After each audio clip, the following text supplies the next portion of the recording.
अजितदादांनी जीव लावून सुद्धा नगरसेवक किशोर मासाळ हे कृतज्ञ निघाला। अजित पवार यांच्यावर त्यांनी बोलताना त्यांची जीभ घसरली। मासाळ यानं जे वक्तव्य केलेले आहेत त्यामुळे अनेक जण दुखावले गेल्याचं म्हटलं जातं। बारामतीचा नगरसेवक किशोर मासाळच्या विधानानं एक नवाच वाद निर्माण झाला। या वक्तव्यानंतर मासाळनं माफीनामा दिला असला तरी त्याच्यावर टीकेची मात्र झोड उठली आहे। बारामतीचे राष्ट्रवादीचे नगरसेवक किशोर मासाळ यांची अजित पवारांबद्दल आक्षेपार्ह बोलतानाची एक ऑडिओ क्लिप व्हायरल झाली। ज्या किशोर मासाळ यांना अजित पवारांनी बारामतीत बिनविरोध निवडून आणलं होतं त्यांनीच अजितदादांबद्दल आक्षेपार्ह शब्द वापरल्यानं संताप व्यक्त होतोय।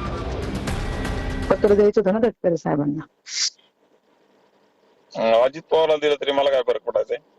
वर जावं लागेल त्यासाठी मला। गेले तरी मला फरक पडायचा? बिझी आहात का तुम्ही? नाही हो, ते रुपाली ताईंना त्रास होतोय। आम्ही ताईंना आम्ही एकच इथे आहे ना। मेली पाहिजे रुपाली ताई। अरे गप रे बाबा, कशाला दुसऱ्यांना मारतो? ठीक आहे, मला वाटलं मेली पाहिजे तर मी म्हणतो मेली पाहिजे। अजित पवार मेला त्याचा मला फरक पडला नाही, तर रुपाली मेली तर मला काय फरक पडायचा? ऑडिओ क्लिप व्हायरल झाल्यानंतर किशोर मासाळ यांनी माफी मागितली। अजित पवारांच्या अपघात स्थळावर जात आपण आत्मक्लेश करणार असंही त्यांनी सांगितलंय।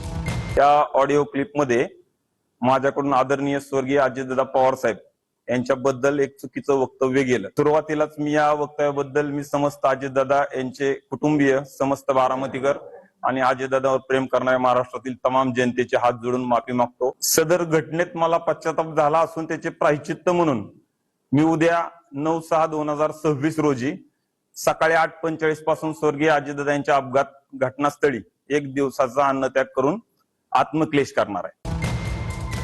किशोर मासाळ यांची ही ऑडिओ क्लिप अतिशय गलिच्छ असल्याचं सुप्रिया सुळेंनी म्हटलंय। अतिशय दुर्दैव आणि गलिच्छ आहे। आत्मक्लेश करणं वगैरे असं त्यांचं स्टेटमेंट आलंय, अतिशय खालच्या पातळीचं आणि दुर्दैवी आहे आणि अत्यंत वेदना आणि दुःख देणारी ती ऑडिओ टेप। महाराष्ट्रातल्या कार्यकर्त्यांना आमची अशीच विनंती असणार आहे की कोणी काही चिथवण्याचा प्रयत्न केला त्या चिथवण्याच्या माध्यमातून आपल्या तोंडून दादांविषयी असे अपशब्द निघणं हे योग्य नाही। मी खरंच माहिती घेतलेली नाही किशोर मासाळच्या बाबतीमध्ये आपल्याच माध्यमातून दादागिरीचा काही फरक पडत नाही असं काहीतरी पण तरी माफी मागितलेली ती मी वाचलं, कुठंतरी मीडियामध्ये कुठंतरी वाचलं।